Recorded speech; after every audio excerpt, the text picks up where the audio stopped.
town and gown. I've seen a lot of the faces in here before, so I'm pretty sure you're aware of those rules, but just in case you're not, I'm gonna put them in the comment section. Just give me a quick second because Zoom only lets a certain word limit. There's only 3, and I will summarize all 3 of these. So the first, we just ask that all of your questions be respectful. They usually are. Second, we don't want anyone to dominate the conversation. So we ask that we allow each person to at least have 1 question before we ask 2 or 3. But if you do notice that there aren't many questions, you're free to ask more than 1. And then the last one, we do want you to use the chat box. If you have a question, type into the chat box, I have a question or question. And then if you're not comfortable with saying your question out loud, I will read it for you if you so wish. But those are the only 3 rules that we have. So without further ado, let me introduce Professor Joe Darden to you guys. So Professor Joe Darden received his Ph.D. from the University of Pittsburgh in 1972. A former Fulbright Scholar and a recipient of the Distinguished Faculty Award, Professor Darden has written several books on African American history and the history of Detroit. He is currently working on a book entitled Detroit After Bankruptcy: Are There Trends Toward an Inclusive City? There were 2 suggested readings. I don't know if any of you guys read them, but I will also leave them in the comment section just in case if you didn't get a chance before today's session, you can always look at them after and just have a moment to reflect. So I'm going to pass it over to Professor Joe Darden. Thank you very much. I do appreciate it. And John, I really appreciate you inviting me to participate in this group. I didn't know that it existed, but I think it'll be great. And I really appreciate it. Now, I will welcome, after I finish, any questions you might have. I always do that because I want to make sure that what I have said is the truth. And so you'll be the validator of whether I've told you the truth or not. So with that, I will share my screen and start.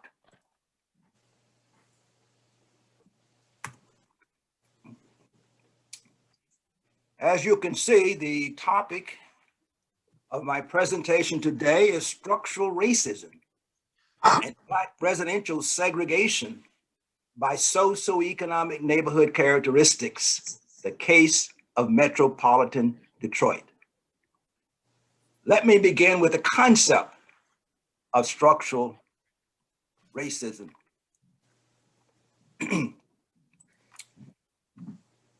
Based on my research, structural racism is a practice derived from the ideology of white supremacy in which the white majority uses discriminatory practices to maintain racial inequality between whites and non-whites. I want that to soak in before I move to the next slide because it's important to get that because this is where it all starts. Ideology. Always ideology. Throughout history, always been confronted with 2 opposing ideologies. They are deeply ingrained ideologies that have persisted in the United States following the end of slavery. These are the ideology of democracy on the one hand, and the ideology of white supremacy on the other hand. The ideology of white supremacy, unlike democracy, is the belief that in any relationship involving whites and people of color, the white race must have the superior position and competitive advantage through any means necessary. Often violence has been used to keep Blacks and other non-whites in their place. What is the place? Often place is separate and unequal. Using their political control, the white population translate its ideologies, i.e. democracy versus white supremacy, into programs, policies, legislation, and actions that determine whether all groups will have equal access to housing and quality It's beer. education, employment, and access to voting and political representation. Or whether whites as a group will continue to have greater access to opportunities than other groups. The actions of the dominant group to include or exclude are driven by the strength of ideology, democracy, or white supremacy. The strength of one ideology may emerge as more powerful over time due to certain events in society. Listen to this. It could be increased immigration to the United States of immigrants from non-white countries. Within the United States, it could be increased suburbanization of non-whites into all white or predominantly white neighborhoods. Or it could be the increased competition of non-whites for professional and managerial jobs, or increased implementation of affirmative action policies and practices, or increased participation of non-whites in the political process, such as voting and or running for office. All of these events threaten white dominance and control, and usually result in white rage. Emerging from the ideology of white supremacy comes forth white rage. The white supremacy reactions are designed to maintain and protect white dominance by maintaining neighborhoods that are separate and unequal by race and by class. To maintain this advantage and control, many white policymakers have created and maintained structures, spatial structures, such as fragmented metropolitan areas with numerous incorporated places and school districts that are separate and unequal. These policymakers have then imposed discriminatory public policies that restrict the entry of non-whites, resulting in racially disparate impact on their mobility. The outcome is a condition of separate and unequal socioeconomic status between whites and non-whites, especially Blacks, who are usually the most separate and most unequal of any other racial minority group. Some of the ways in which white supremacy is put into practice within US society are these: discrimination in housing and neighborhoods, even when Blacks have equal income, education, and occupation as whites. Discrimination in public schools, using neighborhood of residence as the basis for attendance. This means school segregation by race and class. Or it could be discrimination in employment, even when education levels are equal by race. The evidence of a persistent struggle between the ideologies of democracy and white supremacy, as well as the persistence of discrimination and segregation within US society, has been well documented by researchers. And I cite myself and others here. The outcomes as to which ideology is stronger is measurable. And it's very important for us to measure which one is stronger. How do we do that? If the ideology of white supremacy is stronger than democracy, we get a different outcome. Let's take democracy, for example. If democracy is more important, this is what we would have as a result. Racial equality would be essentially a reality. Racial residential integration, racial occupational integration, and racial school integration. However, if white supremacy is a stronger ideology than democracy, we get a different outcome. We get racial inequality, racial residential segregation, racial occupational segregation, racial school segregation. You can observe what we have in practice, and the question becomes, which one is stronger today, white supremacy or the ideology of democracy? With this brief introduction, I begin my presentation of how the white majority in metropolitan Detroit has maintained separate and unequal living arrangements between blacks and whites, resulting in negative social and economic consequences for the black population. The separate and unequal living arrangements are maintained by residential segregation by race and by class. Indeed, within the conceptual framework of white supremacy, the motivation, and I highlight this word motivation, for residential segregation is the maintenance of neighborhood socioeconomic inequality between blacks and whites. This is why most whites maintain it, to maintain neighborhood socioeconomic inequality. As the data will show, such residential segregation operates independently of class. I need to repeat that. Segregation operates independently of class, thus reinforcing the ideology of white supremacy. In other words, race matters regardless of class, and regardless of the fact whether blacks have equal income, education, and occupation. And when it comes to the black home seeker, my presentation extends and re-examines the ecological tradition of conceptualizing residential segregation as a spatial outcome of group differences in socioeconomic status. This is then the traditional way this has been examined. Leverson, for example, was my professor at the University of Chicago, a sociologist who argued for business that segregation of the races was due to socioeconomic differences based on class. My research objectives are these: to determine the extent of inequality in socioeconomic characteristics of neighborhoods in metropolitan Detroit.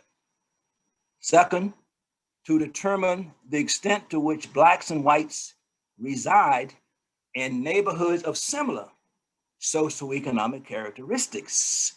And number three, to determine the extent to which blacks and whites with equal income share neighborhoods with similar socioeconomic characteristics.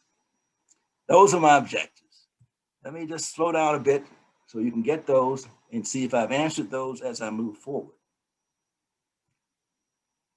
Looking at my data, spatial, and methods to answer those questions that I have posed. The data was obtained from the US Census Bureau, American Community Survey, 2009-2013. I've used census tracts as spatial units because census tracts are surrogates for neighborhoods. In terms of size, they usually average about 5,000 people, and they allow one to interact if they live in the same neighborhood. They allow one, in a sense, most time to go to the same schools, and they essentially allow one to assess differences between neighborhoods. My method of analysis I employed was the Darden-Kamel Composite Socioeconomic Index to measure the socioeconomic status of each census tract and assign a Z-score to each of those tracts. The composite index I created in 2010. I published it since. Many graduate students have used it in order to get their dissertation done, and many master's students have used it as well to get their master's thesis done. It is based on 9 variables, and they're listed here. No need to cite them all, but it gives you a composite of characteristics of neighborhoods. As these things differ, as a composite, it lets you know how much inequality exists where people live in terms of their socioeconomic status. A high socioeconomic index reflects high quality socioeconomic characteristics of census tracts, or in this case, neighborhoods, which are surrogates for neighborhoods. And a low score reflects low or poor quality neighborhood characteristics. I also use the index of dissimilarity. The index was used to measure the unevenness in the spatial distribution which is segregation, of blacks and whites over quintiles of clustered neighborhoods by socioeconomic characteristics. What I'm doing with this analysis is to analyze the metropolitan area of Detroit. How many neighborhoods in terms of characteristics do we really have? That's the purpose of this composite index. Using the neighborhoods as ranked by the Darden-Kamel Composite Index from high to low, the index of dissimilarity was employed to measure and answer the following questions. To what extent did blacks and whites reside in neighborhoods with similar socioeconomic characteristics in a three-county area, which is metropolitan Detroit? Three counties are traditionally used to study the metro area, and I'm using them here: Wayne, Oakland, and Macomb. People can say they live in Detroit, but if they live in neighborhoods of similar socioeconomic characteristics, is one thing. If they live in neighborhoods of different socioeconomic characteristics, it's another thing. And those individuals often do not interact at all. Here are my findings. This table here, you don't have to try to look at it in detail, but I'm going to explain deeply what I get. It allows me to essentially characterize the inequality that exists in the metro area based on neighborhoods. And if you take a look at it, it's in the data, but that's okay. It clearly shows you the inequality because you take a situation of poverty. Poverty is high in certain neighborhoods, which indicates 46.6% of people are poor compared to 4.9% in the high characteristic neighborhood. Extreme inequality, and it's like that throughout those 9 variables that I analyzed. You see extreme inequality, and that's what this index does. It points it out that people in Detroit are separate and unequal. This is just a map of the situation. It just shows you the darkened area you see up there is really Oakland County. And that's one of the wealthiest counties, not only in Michigan, but it's one of the wealthiest counties in the United States. And you have Detroit in Wayne County, which is one of the low income areas. Second table, which you may see here, is what I did with this is to take all of the blacks in metropolitan Detroit, 3 counties, and all of the whites. And I asked the question, if we distribute them over these neighborhoods of different characteristics, what will we get? And that's what I did. The index ranges from 0, which means they would be distributed equally based on their income. And it goes up to 100, meaning they don't live in the same neighborhoods, even though they have the same incomes. And that's what this thing does in terms of its characteristics. Now, if you analyze what's in it, we say this. If you take all whites and all blacks in Metro Detroit, and you ask the question, where do they live in terms of neighborhood characteristics?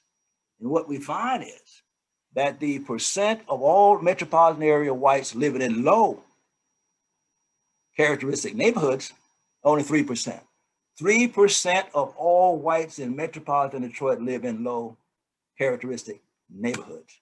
Then you ask the question, what about the black population? And what do we find? Of all blacks in metropolitan Detroit, living in low characteristic neighborhoods, 54%. That's the extreme inequality we're talking about. So if you look at the index of dissimilarity, we come out with an index of 52 when we distribute the populations based on these characteristics. As I said, the index ranges from 0, which means there are really no differences in the characteristics of neighborhoods where they live, to 100, meaning they're completely different. This one is over 50, 52 is the index, which shows you they don't live in neighborhoods of similar characteristics. This map shows you what I'm talking about. This is a geographic distribution of those low SES neighborhoods. You can see the dark shaded areas are concentrated primarily in Detroit and Wayne County. You've got Oakland County, which has few of them. You have a darkened area there, which you could find was Pontiac, which has some of the similar characteristics as the city of Detroit. And that's what you see in Oakland County. And then you see Macomb County on the other end. This is showing you that segregation of neighborhoods in Metro Detroit seem to be extreme. If you take the percent of all Blacks and all whites who live in high SES neighborhoods, you would find this is the case. Out of all whites living in high SE neighborhoods, 29%, compared to a total of all Blacks, only 5%. This is again showing you that Blacks don't live in neighborhoods similar to whites, because if they did, you would have these indices be much closer together. The percent of total Blacks live in high SE neighborhoods, 5%. So you get 5%, even in high SES neighborhoods, they don't live in the same types of neighborhoods. The percent of total high income whites living in high socioeconomic characteristic neighborhoods, 52%. So whites are where they should be. They are high income, and you expect them to live in high SES neighborhoods, and they do. In fact, most of them do, 52%. Then you take Blacks. The percent of total high income Blacks living in high SES neighborhoods, 22%. So even though they're high income, they don't live in the same neighborhoods or similar neighborhoods.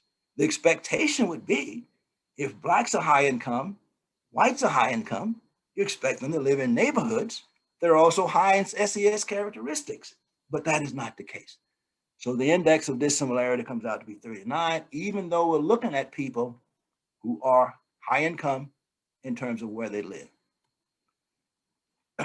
This is a distribution of high income population groups in metropolitan Detroit. You can see here that most are concentrated in Oakland County, which is a high income county, and you expect that. But a few also distribute over in Macomb County, but very few are living in the city of Detroit and Wayne County. Now, so let me summarize this. I wanted to finish so we could have a discussion. So these are my results to summarize what we have. Blacks and whites overall reside in neighborhoods that were not similar in socioeconomic characteristics as revealed by the index of dissimilarity, 54.8. Remember, the index goes from 0 if they live in similar neighborhoods to 100 if they live in different neighborhoods. This one to 54.8. Regardless of having similar income, Blacks and whites in metropolitan Detroit did not live in neighborhoods with similar SES characteristics. My conclusions, again, we can discuss this with the question, did Professor Darden tell the truth? That's what I want to hear, or not, right? Since residential segregation by race remained even among high-income Blacks and whites, this demonstrates that race matters more than class in separating Blacks from whites by neighborhood characteristics. Even when incomes are equal, Blacks remain in neighborhoods that are not equal to whites in metropolitan Detroit. Such inequality by neighborhoods, by socioeconomic characteristics and racial composition, has negative consequences for social and economic mobility of Black families and their children. Research shows that Black children will more likely not attend a high achievement school, they'll attend low achievement school. That's based on where they live, right? Based on where they live. They're less likely to attend college because where you live is a good predictor of whether you're going to go to college or not, right? And they're less likely to be employed in high earning jobs. Again, where you live is connected to whether you get that high income job later on in life. They're less likely to be homeowners. In the analysis I showed you, people living in low SES neighborhoods, most do not own their homes. They are renters. They're less likely as an adult to transfer any wealth. And the wealth that people usually transfer is associated with the home. So if they own a home, they can translate that wealth to the offspring, their children. They can transfer that. So they don't have that if they don't own the home, right? And since wealth, which is related to home ownership, varies by neighborhood socioeconomic characteristics. I showed you that only in those low SES neighborhoods are most people renters as opposed to homeowners. Thus, the spatial and social mobility of Blacks is restricted due in large part to structural racism. What I've been talking about is structural racism perpetuated by the ideology of white supremacy. This lack of mobility due to structures maintained by mostly white-owned and white-controlled institutions benefit mostly whites at the expense of Blacks. The maintenance of such structures, which are reinforced by public policies, are motivated by the ideology of white supremacy. Such interpretation is consistent with critical race theory. Critical race theory is an effective theoretical framework to understand persistent racial inequality in the United States. Critical race theory is based on the premise that racism and white supremacy are central, endemic, and a permanent part of American society. Here are my references. I'd like to have some questions or comments and tell me whether I've told you the truth. On that note, I will end. Thank you. I really appreciate you inviting me to talk. Thank you, Professor Darden. That was an amazing presentation. I'm going to open up the floor to questions. Just like I said in the beginning, remember those 3 rules that we have about being respectful with your questions, making sure everyone gets a chance to talk, and then using the Zoom box. But the floor is you guys now. So if you have questions, go ahead and put them in the chat room. Can I just jump in? Joe, would you mind pressing stop share? Excuse me, I didn't understand the question. What do you need? Oh, can you press stop share? So Yes, that we can see yes, sure, of course, I can stop share. Thanks, Joe. I got it, yes. Okay. Now I can see you and I can hear you. Yeah. I'd like to add a comment, if I may. Okay, I see your question. I moved to East Lansing in 1957. The realtor who showed us the houses said there are no Blacks living in East Lansing in 57. The People's Church, Edgewood People's Church, had a pastor who was extremely forward-looking and very just.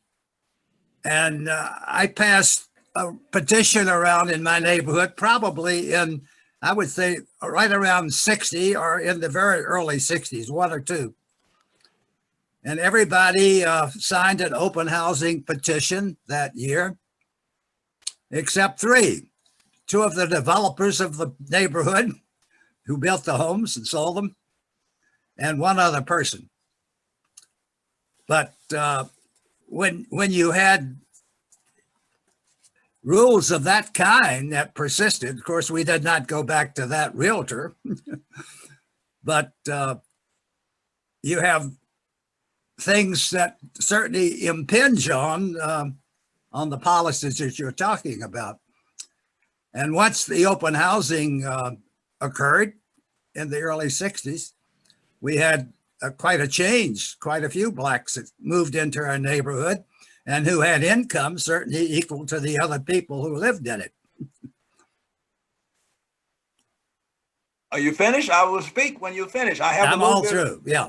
I have a little knowledge about what happened in the situation of East Lansing. Good. Prior to the 68 Fair Housing Act, you are correct. The city of East Lansing would not allow Blacks to buy or rent in the city. There was at least 1 Black professor who taught at Michigan State, Andrew Bremer, who's an economist. He could not live in East Lansing because no one would sell him a house and no apartment would rent to him. Andrew Bremer was on the President Johnson Economic Council. He was a very high recognized scholar. He stayed here for a short while, but they told me he could only live outside of the city. So he went on to Harvard University in the city of East Lansing. Still at Michigan State University, lost that particular talent. That is not a surprise. And you had, after that, others tried to buy a house in East Lansing and couldn't. My friend Robert Green, who was one of the first to try and buy a house there. He was on the faculty in Department of Education. They wouldn't sell him a house. He then had students marching down Grand River. And when he tried to go into a real estate broker, they'd pull down the blinds and say, we're closed. And they would not let him purchase a home.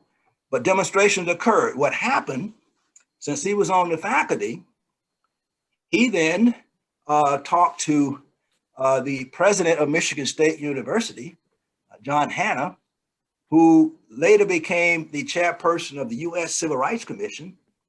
John Hanna went all over the country talking about how much civil rights we need around the country. We need to do more in terms of allowing people to buy a house where they can buy one. But at East Lansing, he did not put any pressure on those white real estate brokers who refused to sell to Bob Greene and others. So Bob Greene challenged him to pressure those real estate brokers to do more. And he essentially backed off and said, Bob, I can't do that, but I'll just buy the house for you, and then you can just exchange it that way. I do not wish to pressure those white brokers to do. That is what John Hanna did. At the same time, he was all over the country talking about civil rights in other places. Mm-hmm. As opposed to, in addition to that, and I tell students this all the time, is that early on and before the Civil Rights Act was passed in '68, Black students could not purchase or rent a house in East Lansing. They had to live on campus. If they were found after dark in East Lansing, they'd get arrested. And the cop, what are you doing out here? Get on back on campus where you belong. They could not be outside after the sun went down. So when they were out drinking in restaurants, they had to always watch that sun. And so make sure we get on back on campus before the sun went down. East Lansing was a sundown town. They would not let Blacks purchase or buy in this city. That's the history of East Lansing. Mm-hmm. And I wanted students to know that history. I said, look, this is theoretically speaking an intellectually well-educated community. But when it comes to the issue of race, it doesn't matter. Educated white people still oppose issues of residential integration. That's what I told them. So they would know that history in which they come from. Don't take it for granted. This struggle has been a struggle in which without struggle, you don't get much change. Mm-hmm. What year would you say 68 the law changed? That's right. 68 Fair Housing Act made discrimination housing illegal. Mm-hmm. And so real estate brokers, after that, would not be overt when they would try to deny Blacks homes. They would be more covert. And so they would, instead of outright refusing to allow them to buy, they would steer them into other places. You'd be much more comfortable if you lived over there somewhere where there are a few other Blacks are, but you don't want to live over in the other section because you would not be comfortable there, right? And so racial steering became the alternative way to perpetuate segregation. And I must say that today, the most effective tool that most whites use when they want to discriminate is racial steering. That's what they do. So they steer Blacks into other neighborhoods, prevent them from living in others. That's the new way it's done. And it's done in such a way that you don't know you've been steered. How are you supposed to know? You have no idea. If the real estate broker says, look, we don't have any places for you to purchase over here in this part of town, but we can in another part of town. They will tell, an apartment manager will say, we have no rooms for you in this particular apartment, but I do have another apartment on the other side of town. I'd be glad to have you rent over there. And that's what they do. You have no idea whether they're telling the truth. How are you supposed to know? You don't know. The only way you can tell is to have a white friend come in right after you went in to see if they're telling the truth. And oftentimes they're not. The white person gets to be shown several apartment rooms that are vacant when that same apartment manager has told Blacks there was nothing available. That is the situation that we have had to live under, and we still have to live in it to this day. That's the situation. So the situation continues as it used to be, but the techniques have changed and become more subtle. So it's difficult to detect, but the practices are still there because white supremacy ideology is continuing to exist, and that is a major problem.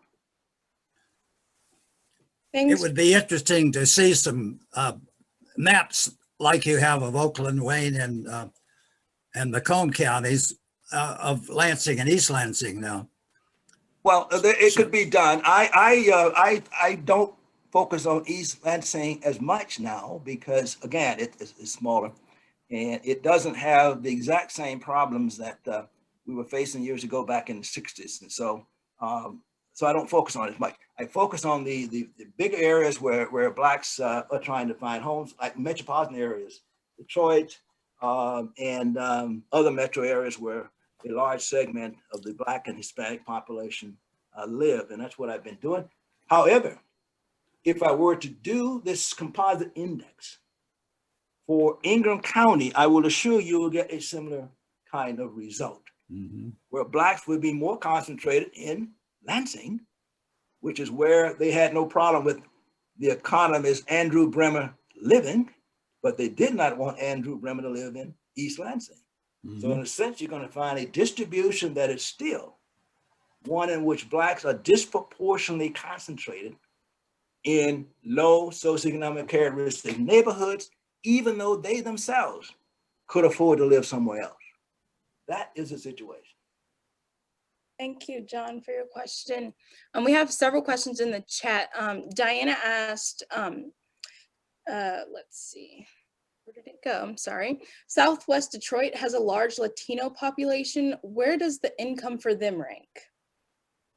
I have done a similar analysis for Hispanics in Metro Detroit. I did it with an undergraduate student. We published that article together, in fact.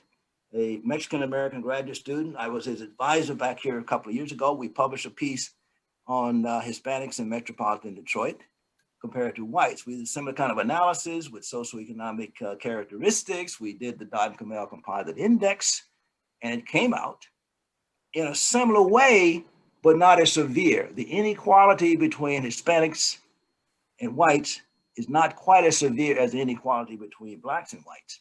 So Hispanics are disproportionately concentrated in the Southwest, still are, but what is significant here is that they are disproportionately concentrated in low socioeconomic characteristic neighborhoods. Similar to the case of Blacks, but the index of dissimilarity is not as severe. They are not as segregated from whites as Blacks are. That's a pattern that exists throughout the country. It's quite similar.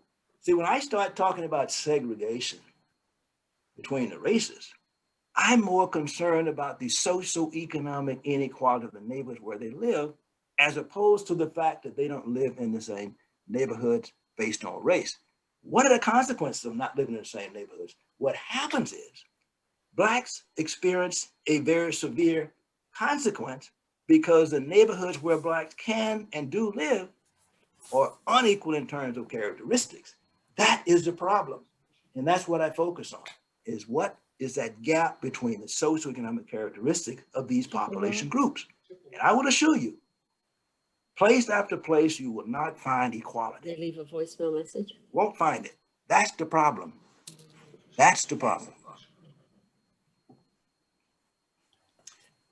We have another question from Katie. She had a question. If you still have your question, you can go ahead. Yeah.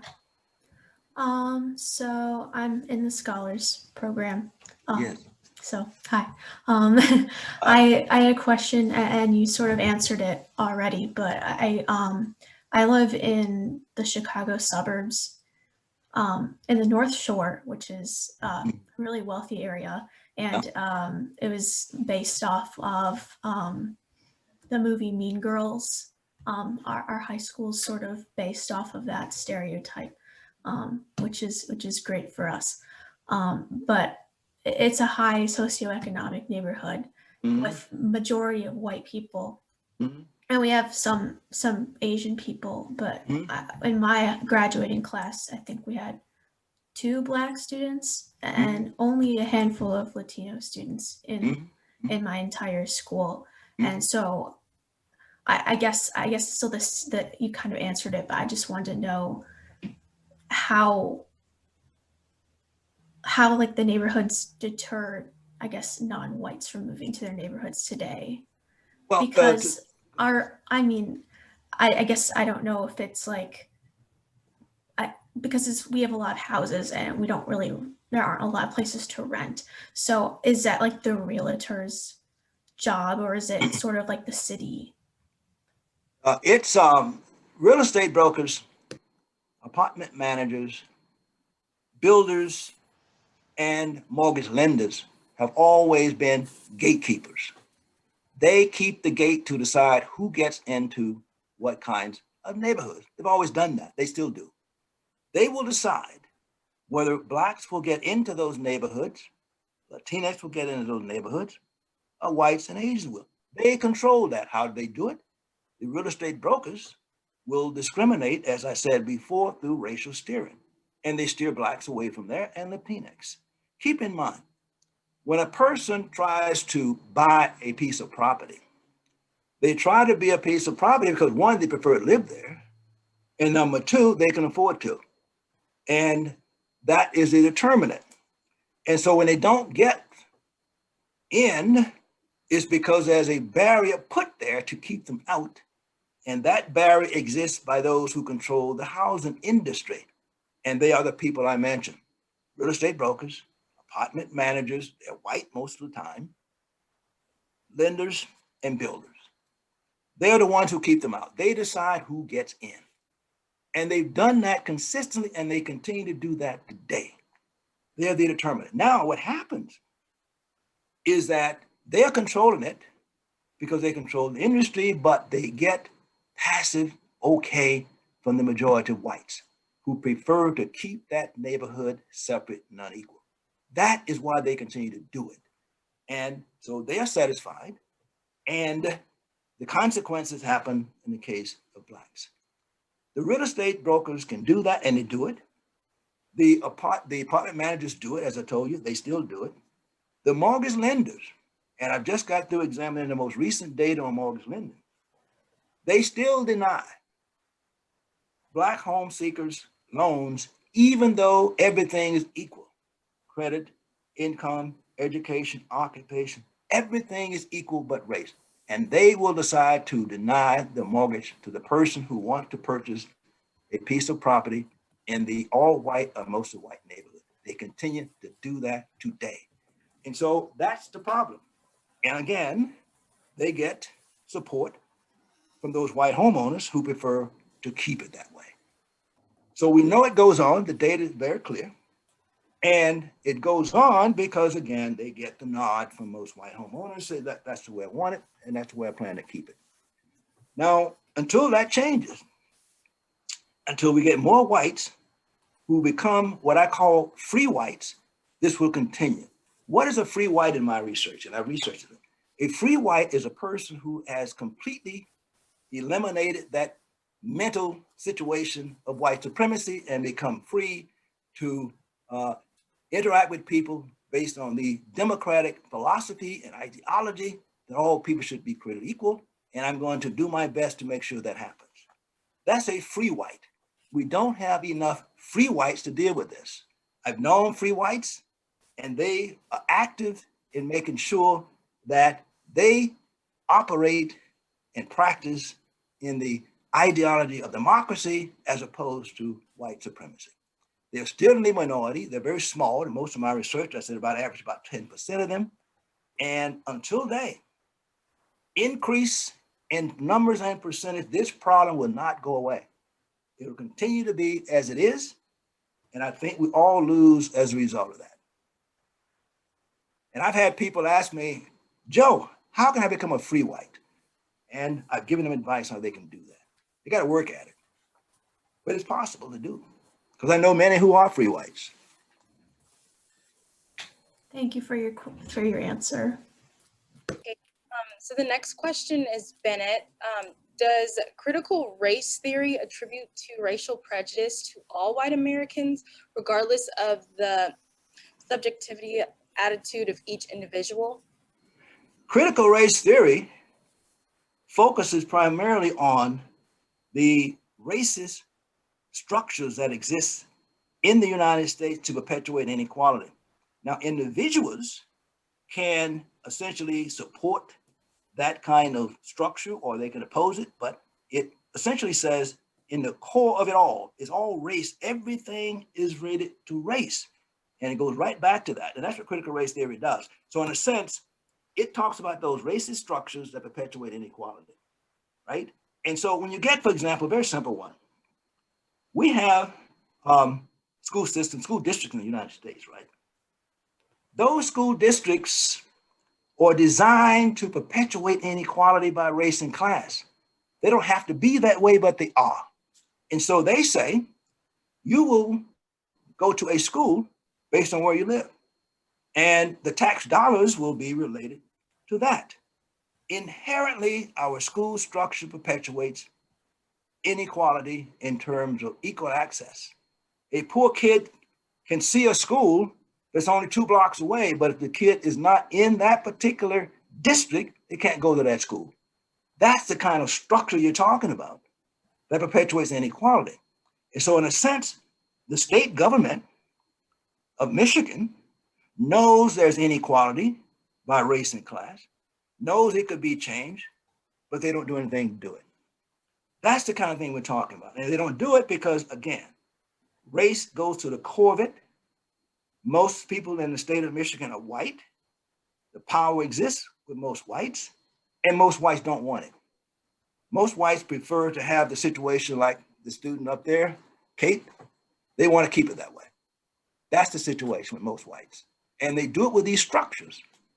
There's nothing inherent about allowing a kid to go to a school that's in another district. No, they don't want that. They want to go to the school in that district. Why? That school in that district is overwhelmingly white, overwhelmingly wealthy. They don't want it. Keep them in districts that are poor and non-white. So what happens today? Most students are educated in districts that are poor and non-white, and whites are educated in districts that are poor, not poor, and they're predominantly white. That's school segregation by place of residence, and they are restricted by public policy. That's what happens today. It's not that they don't know, they do know, but they perpetuate that by not changing the situation. That's what I'm saying. So, and that's the case in most states. Most states have accepted that inequality. They've accepted it. So the beneficiary goes to the white population that's affluent, and those who are not getting their fair share are usually poor and non-white. That's the situation. Some of you know about what happened years ago in the case of Bradley versus Milligan. I'm sure you must remember that. 9-year-old Bradley in Metro Detroit was not getting a good education. He lived in the city of Detroit, wanted to go to school, well, high achieving. There was no place in the city of Detroit he could do that. And so he wanted to go outside, and their situation was, no, you cannot do that. The governor of Michigan didn't want him to do that. Whites didn't want him to do that. So the lawsuit came, and the situation was challenged in court, went all the way to the US Supreme Court, and the Supreme Court agreed with Milligan and the whites that Bradley could not go to a school outside of the district of Detroit. What did that do? That really restricted Black kids to the city of Detroit essentially forever, because the only choice then was to go outside of Detroit by moving.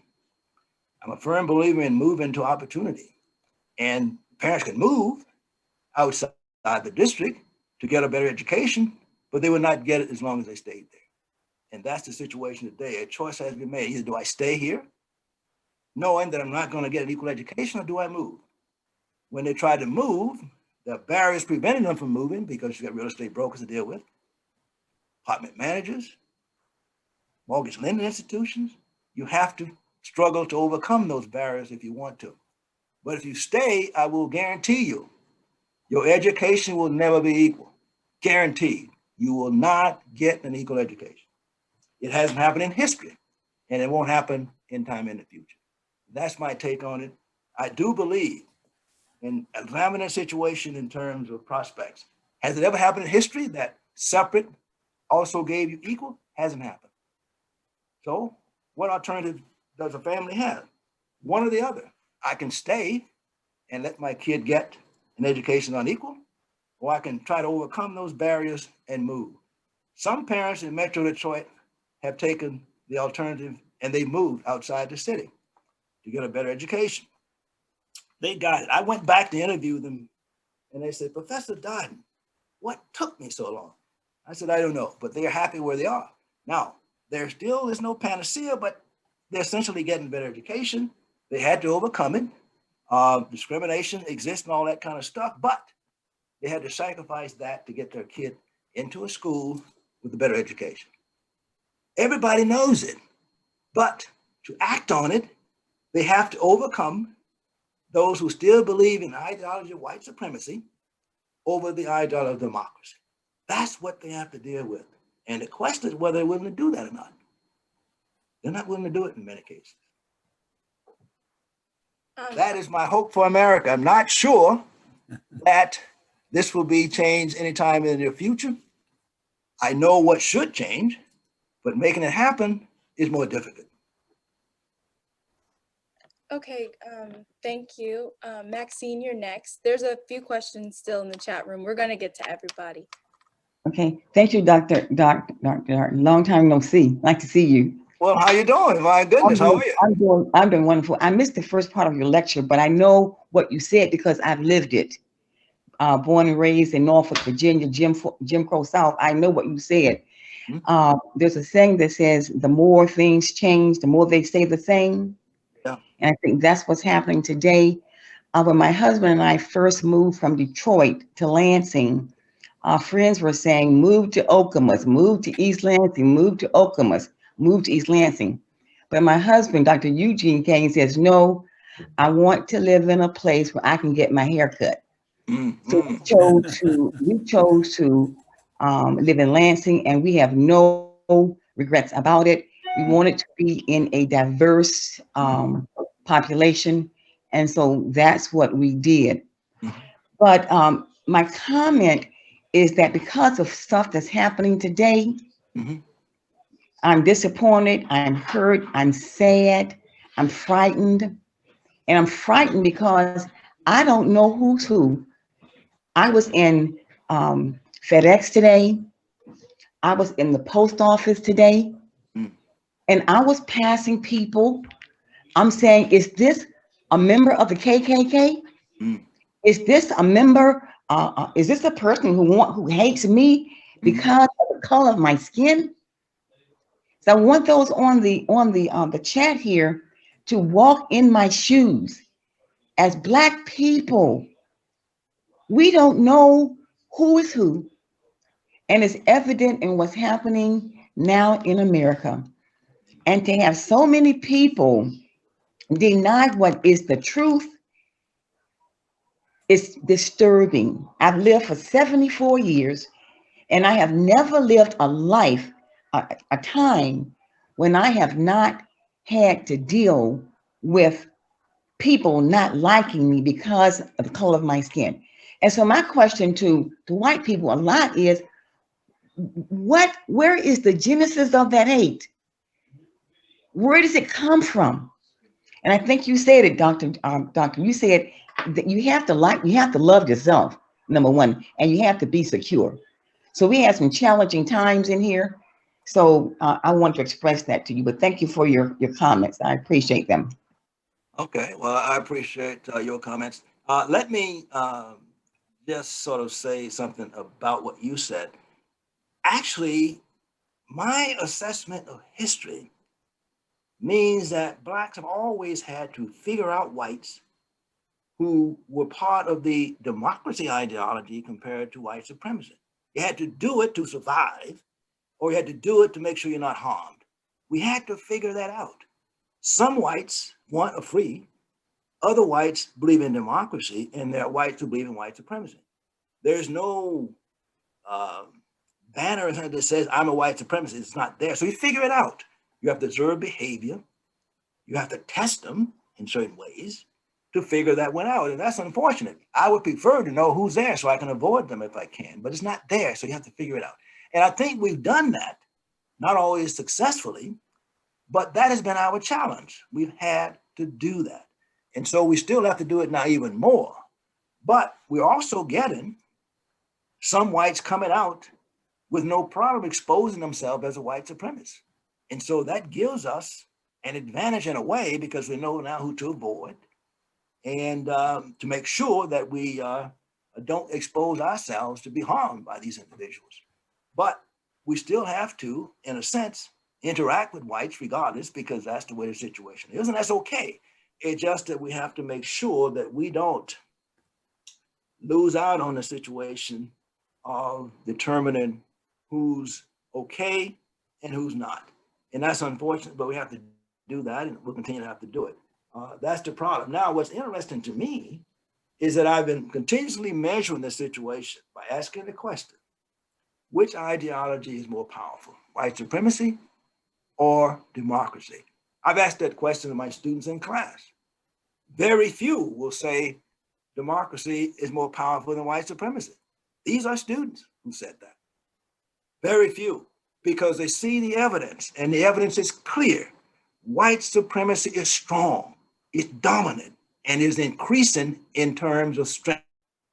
That's what I see by looking at the evidence, the data, and the behavior. That's the frightening part about it. That battle is not over, and we'll continue to try to deal with it. Thanks so much for your question, Maxine. The Swineharts were next, and then I'll answer Pete's. There's a list, you guys, so we're still getting to everyone.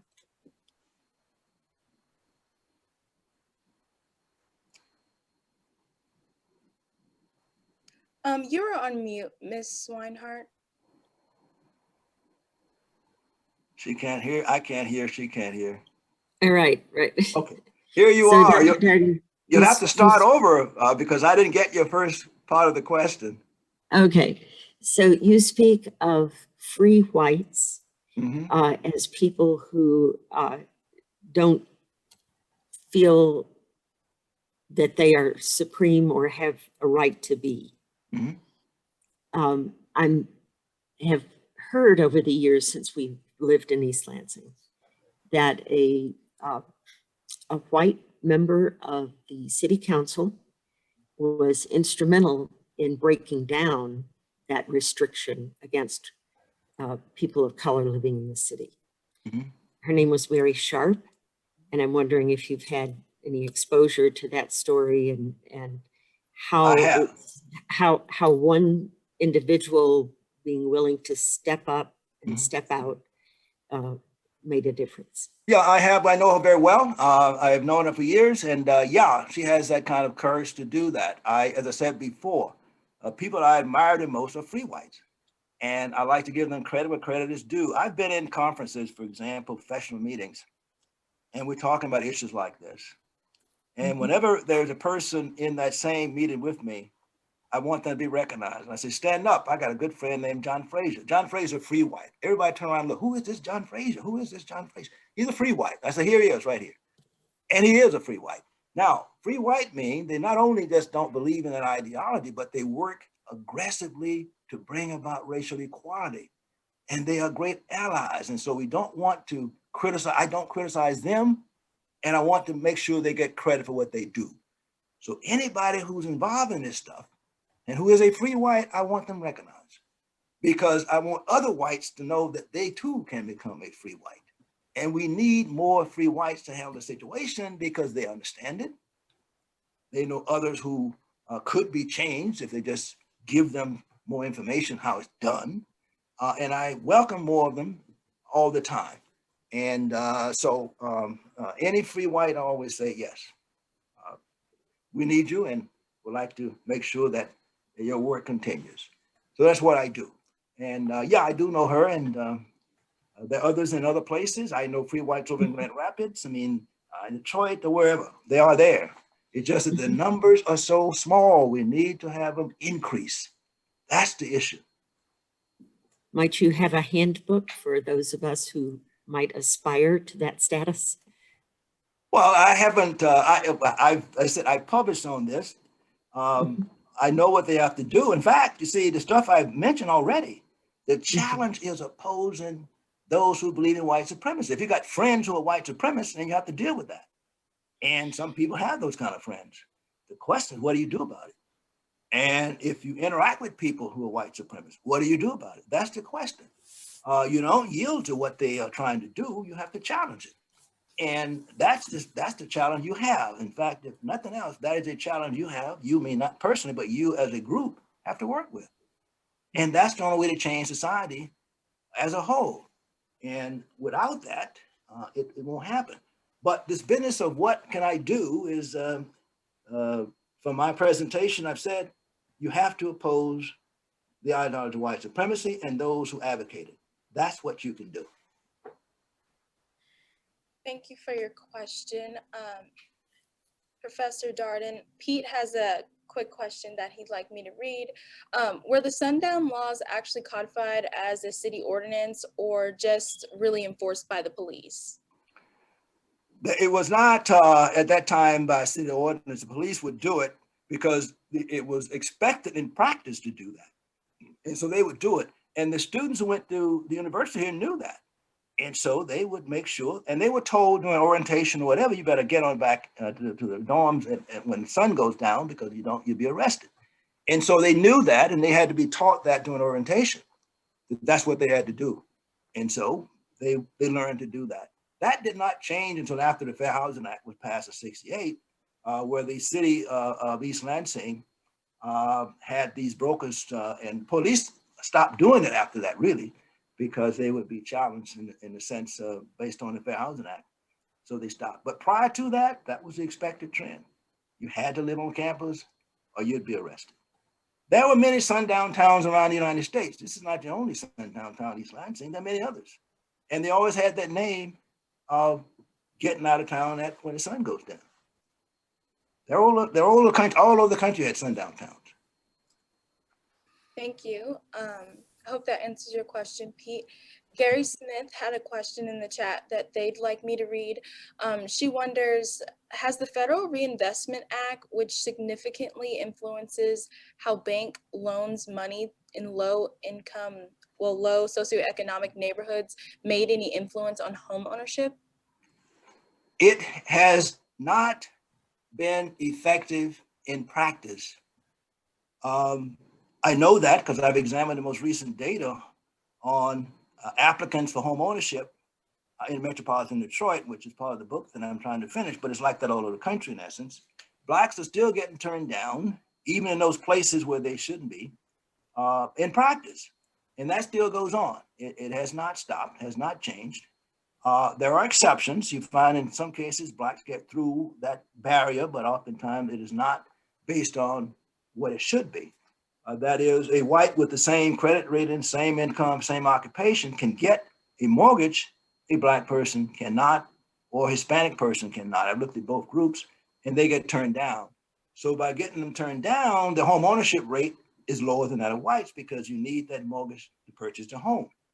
And those who believe in white supremacy would prefer Blacks not to own a home, period. And so because the white supremacy groups prefer racial inequality. They are proud of that. They like to see that, and that encourages them to perpetuate the system. They get much more of a great feeling by observing racial inequality. Thank you for that.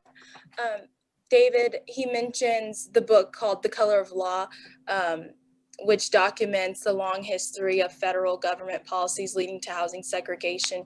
I don't believe this is a question, but he was just offering it out to the group. The next question is by John. He states that he graduated from East Lansing High School in 1959. He didn't have a single Black student in the entire school. Is a biracial couple considered Black? He wonders that. And then his question is, what percent of high-earning Blacks prefer to live in higher Black populations? Okay, it looked like you have two questions here. It's not surprising that you didn't have a single Black in the same school at that time, because keep in mind, you go to school where you live. And East Lansing kept Blacks out of East Lansing. So you couldn't go to school here. And the Blacks who tried to live in East Lansing, they were middle and upper income blacks. I mean, that's what they tried to do. I recall very vividly, this is a black person, and I shouldn't mention his name, you know who I'm talking about. He was a very well-known lawyer at the time, and he wanted to build a house in White Hills. I don't know whether you know East Lansing enough to know White Hills is that section of town, upper income, and it's been white forever. He wanted to build a house in White Hills. No white builder would do it. He said, I'll build you one in Lansing, but I'm not going to build you a house in White Hills. And they refused to do it.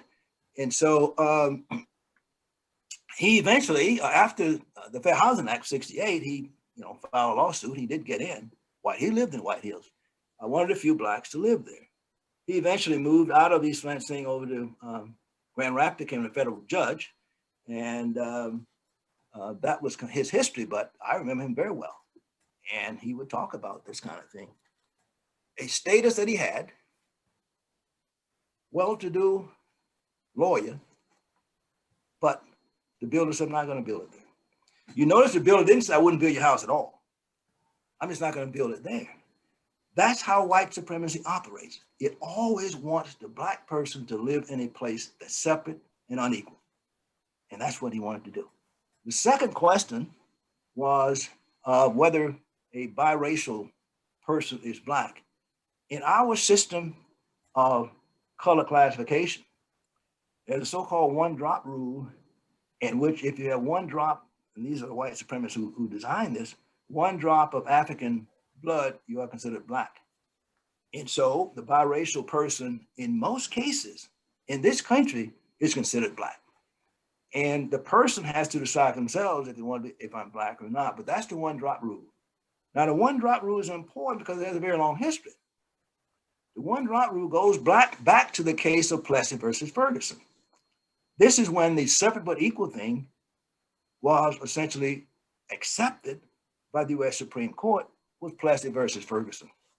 When I teach my class and give them an example of Plessy versus Ferguson, which is where separate but equal, so-called equal came from, the case was separate, back in the 1890s, late 90s.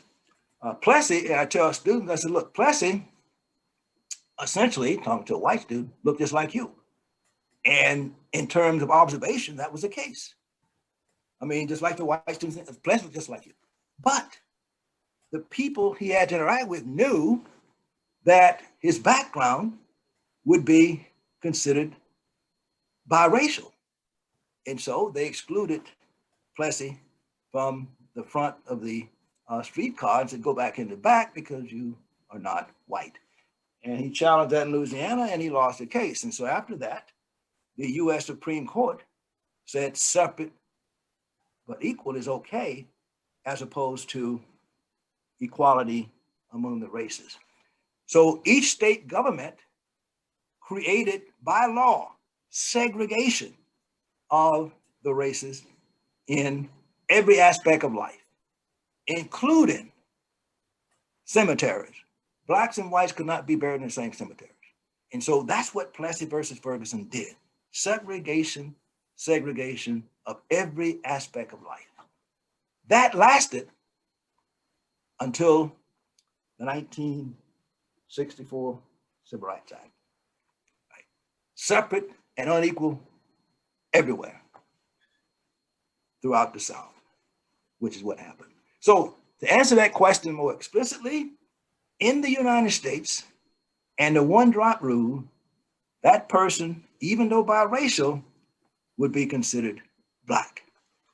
And that's the situation. Now, the person themselves, and identity issues became an issue sometimes because some person may not, want to accept that fact, even though I have a white dad and a black mother, who am I kind of question. They may have their own views about it, but I will tell you, the exclusion is more likely to occur among whites than it will among blacks, even though the person may look white. That's what happens. And there have been cases in which the person was mixed and looked like other whites as children, and they would interact with each other throughout because the whites didn't know that the person had a black parent. Once they found out, all the interaction with other kids stopped. Even though the person's appearance was the same, But in the minds of those white parents, this person was no longer white. That has happened. And so you get that ideology that says, look, even though you may look white, I know that your parent is black, so as far as I'm concerned, you're black. That's what happens. That's white supremacy. Thank you for that, Professor. Sandra had a question next. Where is Sandra? Sandra. I don't see Sandra. Is she in the chat box? Yes, she is. You might have to go to the second screen, Professor. Oh, I'm looking. Where do I have to go? There She's should be, muted. Oh, I'm not muted. She is. let's see. She's muted. I'm muted? No, you're not muted. I know I'm not. She's muted. No, I'm not muted. No, she's muted. I thought Dr. she was Darden. muted. Yeah, I figured she was. Where is she sit? Unmute. And Gerber? I wrote the question not the way I wanted to say it. Okay. I'm all worried right. about children in poor neighborhoods and getting Yeah. a good education, having been a teacher for for many years. My question, it really should have said, are there groups of advocates that could help parents know about schools of choice so they can get them into better schools, or help them advocate for better schools for their children within walking distance to where they live? I mean, without education, you go nowhere. And we have to increase the education for all kids. And the poor kids are the ones that hurt the most. I understand that, but let me just be realistic about it. I have examined every high quality school in these two districts we're talking about, in Detroit, wherever. I determine which ones are high quality, high achieving, which ones are not. The options to attend a high achieving school, if you live in the city of Detroit, is very, very minimal, if not at all. It's very difficult. So what's your option? You either have to leave because the law will say you cannot go to that school out there, which may be not too far away. In fact, I've looked at schools in Grosse Pointe, which would be 5 blocks away from a kid who lives in Detroit, cannot go to that school. Because again, these structures are designed to keep them out. And so they can't go to that school, even though it's a good school. And close by, they cannot go. And so that's the problem. It doesn't have to be that way, but the state of Michigan prefers it to be that way. So it continues. The state of Michigan is less concerned about the quality of every kid getting a good education and more about maintaining separate and unequal education. That is reality. That is reality. It doesn't have to be that way, but that's the way it is. So I will tell you, history has taught me that there's absolutely no way that blacks is going to get an equal education as long as the schools are separate. That will not happen. Hasn't happened in history and will not happen in the future. There's no legal way to What's that? I said, there's no legal way to change that? It's not going to happen legally. They've tried it legally and it didn't work. You can only do it by, so what I do, I advise these black parents and Hispanic parents of the opportunities they can do it by moving out. Now, here's the deal. They can afford sometimes to move somewhere else. I've examined the rent that they're paying in the city of Detroit, and many are paying more higher rent by living there than they would if they lived outside the city in some of those suburbs. I said, look, you can take the same money, same rent, and you can live somewhere else. And you can make that transition from a poor school to a high achieving school within one particular school year. You can move out in April, and by September, you can be in a high achieving school merely because you moved outside the city into a high achieving school district. Some parents took advantage of that and they moved. And in that instant, that kid was in a low achieving school in April or May, and by September, was in a high achieving school. The only way they can get that is by moving, because the state of Michigan does not fund, does not support in terms of resources, equal education of all kids. They don't do it and never will. And so what they do, if the schools are in a certain place and the black kid moves into the district, the black kid can go to that school. They can't keep the kid out. That's the difference. It cannot keep them out, but to not be kept out, you have to be in the school district where it happens. That's the only way to do it. And I advocate that all the time. I said, look, you have to move. That's what you have to do. And I know they can because I've compared the rent they're paying now with the rent they can pay out there. And it's sometimes lower, not more, but they can definitely find a place. Why? Poor whites do it all the time. They move into neighborhoods that are giving them a higher school education, even though the rent they're paying is no different than the rent paid by blacks and Latinx. But they get a good education anyway, because the barriers are not there to keep them out because they're white and poor. That's the difference.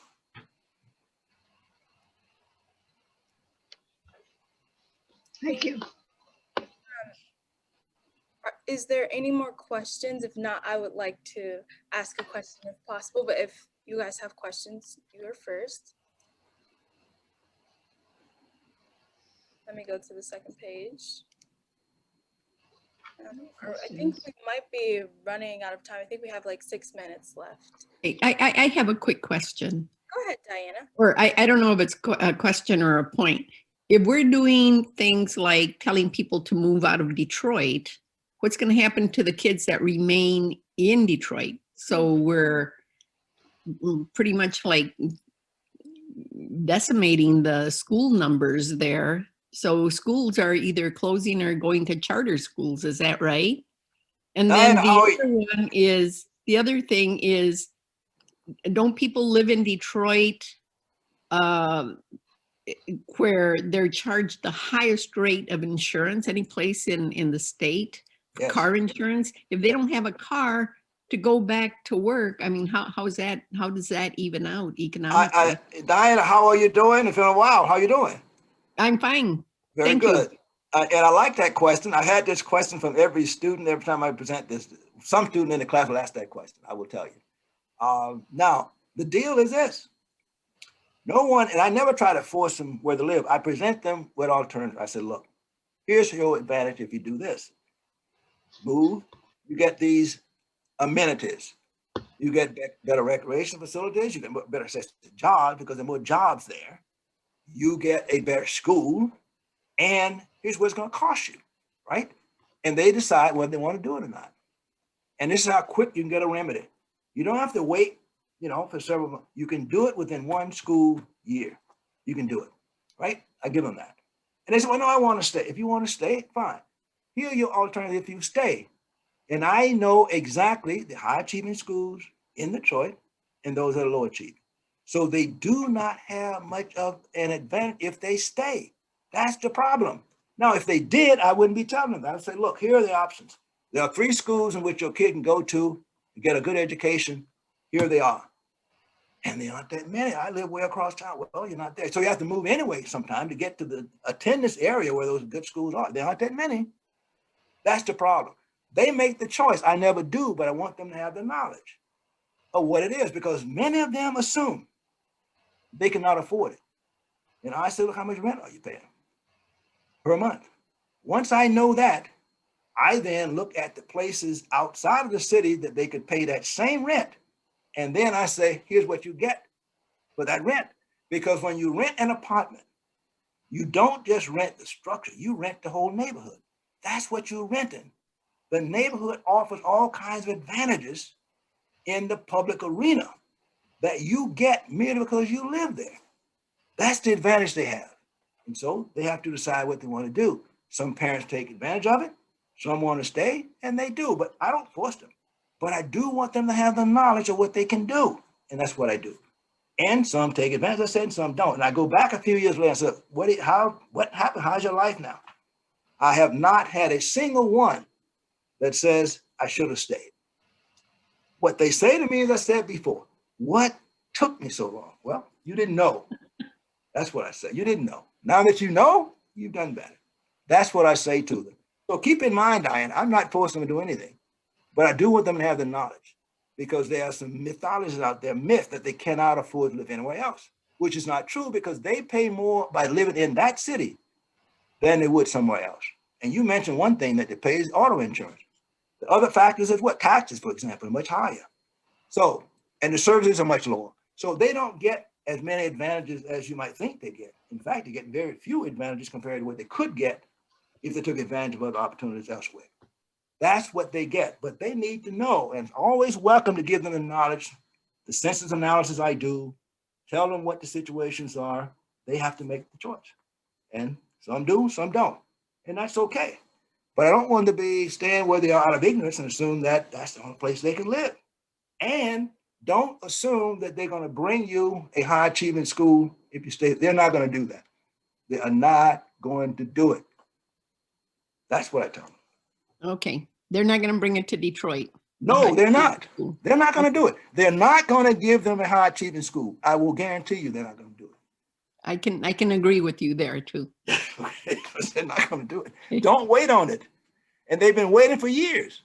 And I Yeah. always say, what happened to 9-year-old Bradley? Because Bradley wanted to have a good school. And they said, nope, Bradley, you're going to stay in Detroit. You're not going to go outside the city. And so there he was. Couldn't go. Supreme Court said he had to stay there. The governor at the time, Milliken, said you had to stay there. The state of Michigan said you had to stay there. So Bradley was trapped. And other kids who followed Bradley, trapped. And they're trapped today. That's Well, thank you for your response, Dr. Darden. You're quite welcome. Are there any final questions? We have time maybe for just one.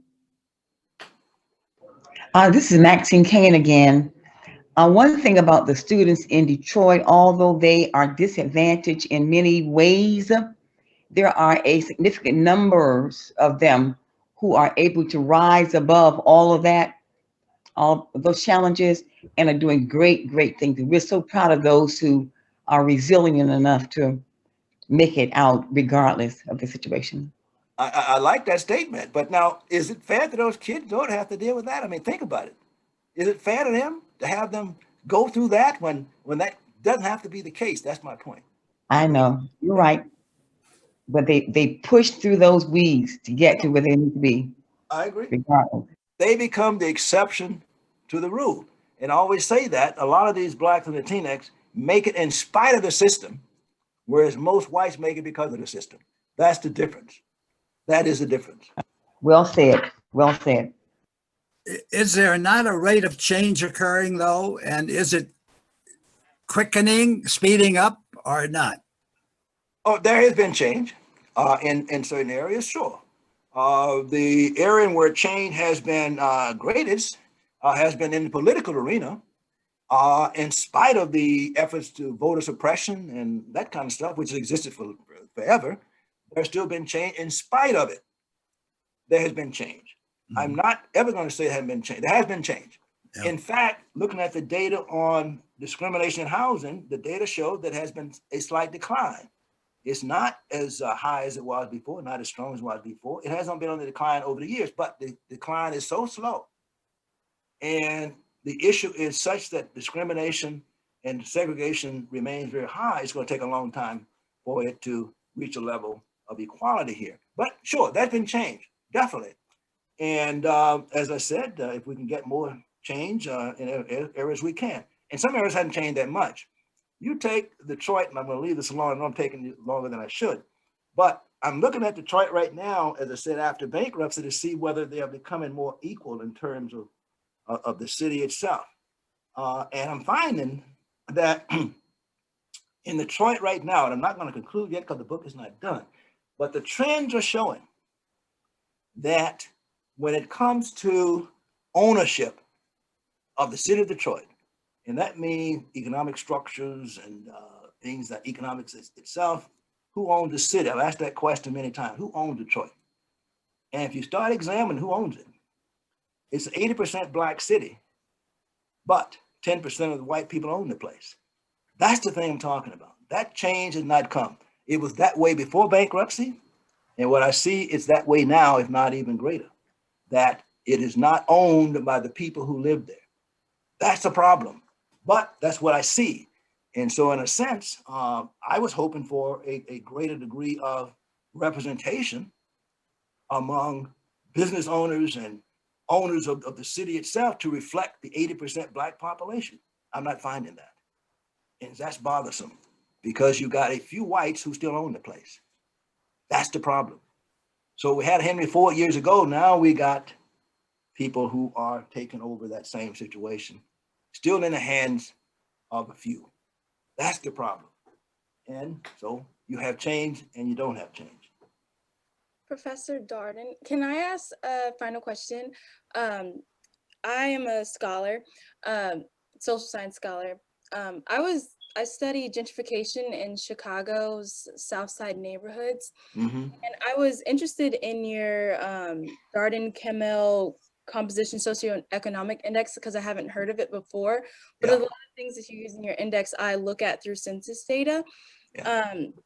But my question to you is, to what degree are high socioeconomic African Americans living in poor or poorer neighborhoods by choice to preserve the cultural significance of their neighborhood and to uplift other low-income African Americans rather than them just being pushed out of predominantly white neighborhoods? To what degree have you seen that in Detroit? Because in Chicago, the research shows that a lot of these wealthier African Americans are staying in poor neighborhoods to help their lower African American counterparts rise to the same standard. Good question, and I've heard it, heard that question before as well. And I've investigated the so-called choice question versus being pushed out or being restricted in this kind of thing. I've looked at that. Now, I recognize that there might be a few African Americans or Blacks willing to do that, but it's a great sacrifice for them to do that. A serious sacrifice. And if they have children,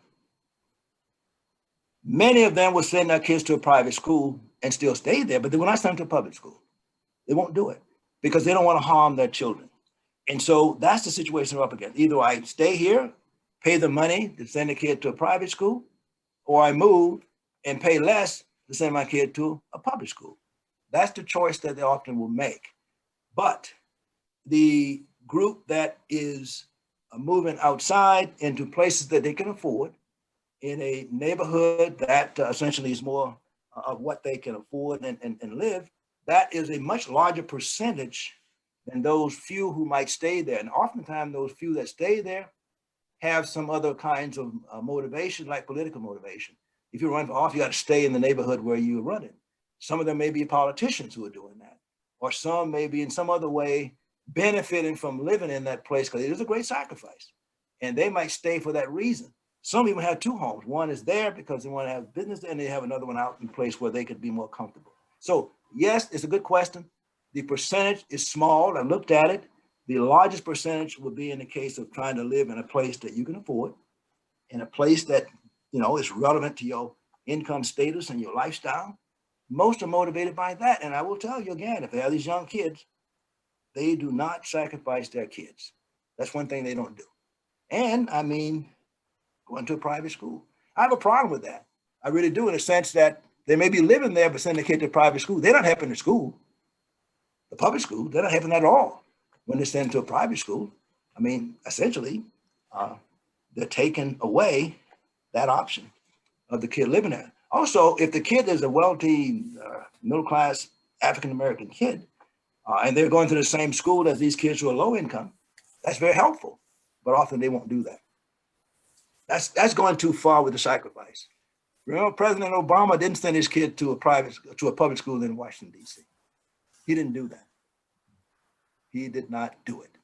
Always observe the behavior of the high upper income Blacks in terms of where they live and what they do with their kids. It's a good indicator because that's the key to it all. If you're willing to sacrifice your kid for us, then you're fine. If you're not willing to sacrifice your kid for us, I have a problem with that. Thank you so much for answering. I think that's a great job. Everyone else's question. in this town and gown today. So I'll turn it back over to Dr. Waller. I think we're all out of time. I can list for more readings and things. I can list those 2 readings, which should all be in your emails that Dr. Waller sent with the Zoom link for today's meeting as well. But yes, I just want to thank you. Well, let me say I really enjoyed it. I always enjoy these kind of things, and I've enjoyed interacting with all of you. So yeah, thanks so much for speaking with your usual rigor and eloquence. We really appreciate your time. Quite welcome. And just one quick word before we leave. Next week's Town and Gown, we're actually continuing the similar theme when Charles Ballard is going to be speaking about black-white earnings differences and trends in modern Michigan. So please do try and join us then. And we've now, you'll get an email in about a week with a lineup which will take us into June. And we have everything from pre-Columbian archaeology to a world famous jazz guitarist. So we've got a really, really good lineup coming. But wonderful to see so many of you. And again, Joe, thank you so much. Quite welcome. Thank you. Good. And thank you. Yeah. Right. Yeah. Good night all. Good Good night. night.